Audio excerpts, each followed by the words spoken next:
নতুন প্রজন্ম জানতে পারবে যে এখান থেকে একজন মেজর সেদিন যুদ্ধ ঘোষণা করেছিল, উনি হচ্ছেন শহীদ প্রেসিডেন্ট জিয়াউর রহমান। যে এটা একটা সবুজ পার্ক হবে, গ্রিন পার্ক, চট্টগ্রামের রমনা পার্ক স্টাইলে কোনো পার্ক নেই, এটা এই টাইপের একটা পার্ক হবে বলে আমি আশা করছি।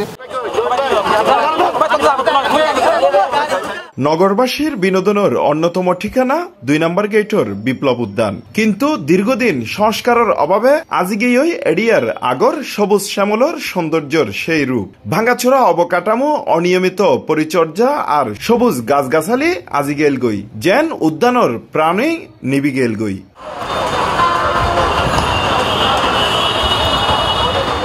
অবশেষে এই উদ্যানত নতুন প্রাণ সঞ্চার করের চট্টগ্রাম সিটি কর্পোরেশনের মেয়র। শুরু করতে যার এডিয়ার নতুন গড়িয়ারে সবুজায়ন কার্যক্রম।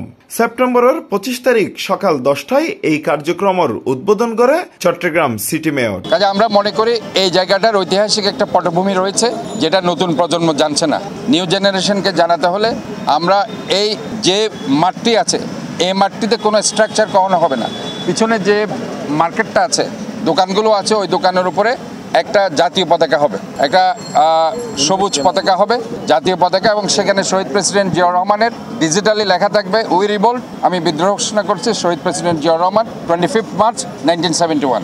তাহলে নতুন প্রজন্ম জানতে পারবে যে এখান থেকে একজন মেজর সেদিন যুদ্ধ ঘোষণা করেছিল, উনি হচ্ছেন শহীদ প্রেসিডেন্ট জিয়াউর রহমান। মেয়র আরো হইয়ে শুধু সবুজায়ন নয়, ধাপে ধাপে উদ্যানের অবকাঠামো সংস্কার, আধুনিক সুবিধা ও নিরাপত্তার কঠোর ব্যবস্থা করা হইব। কাজে আমি মনে করি যে এটা একটা সবুজ পার্ক হবে, গ্রিন পার্ক, ওয়াকওয়ে থাকবে, বাচ্চাদের খেলার সুযোগ থাকবে, বয়স্করা এখানে ঘুরতে থাকবে, পুরুষ মহিলাদের এখানে সিকিউরিটি থাকবে, এবং এটা নির্মল আনন্দের একটা জায়গা হবে। এবং আমাদের চট্টগ্রামের রমনা পার্ক স্টাইলে কোনো পার্ক নেই, এটা এই টাইপের একটা পার্ক হবে বলে আমি আশা করছি। পাশাপাশি যেহেতু শহীদ প্রেসিডেন্ট জিয়াউর রহমান এখান থেকে উই রিভোল্ট বলে যুদ্ধ ঘোষণা করেছিলেন, কাজে ওনার একটা স্মৃতি বিজড়িত। পিছনের যে মার্কেট আছে ওখানে একটা ডিজিটাল একটা জাতীয় পতাকা থাকবে। নগরবাসীরও প্রত্যাশা, দীর্ঘদিনের অবহেলা হারাইয়ে বিপ্লব উদ্যান আবারও উড়িব বিনোদন ও স্বস্তির জায়গা। সিটি কর্পোরেশনের সবুজায়ন কার্যক্রম সেই স্বপ্নই জাগি উড়িব নতুন গড়ি। চট্টগ্রাম শহর যে মানে আসলে অনেক অক্সিজেন আবার মানুষ সবুজ বনায়ন হলে, গাছগাছালি পার্ক হলে মানুষ খুব স্বাচ্ছন্দ্য বোধ করতে পারব, একটু রিল্যাক্স পাইব। আর মানুষ যার তো কোলাহল না বুঝুন, একটা মুক্ত জায়গা পাইল, মানুষ একটু স্বস্তি নিঃশ্বাস ফেলে ফেলল। আর সেটা সত্য বিল্ডিংকে বিল্ডিং, অনেক কারণ খালি জায়গা নাই, যে এখন জায়গায় আর বর্তমান মেয়র সাদা সাপ যদি খুব দ্রুত গড়িতে জিনিস চান, আর জনসাধারণ খুব ভালো হইব। আমরা চাই যত দ্রুত ঘামে হতে তাদের আমাদের স্টুডেন্ট ভালো এবং জনগণের জন্য ভালো।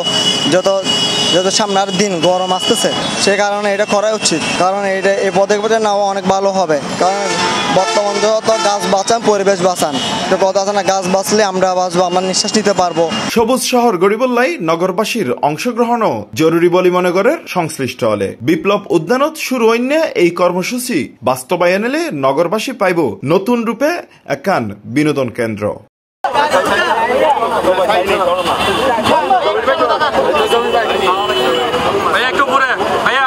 Hossain Abbas, C plus TV, Chittagong.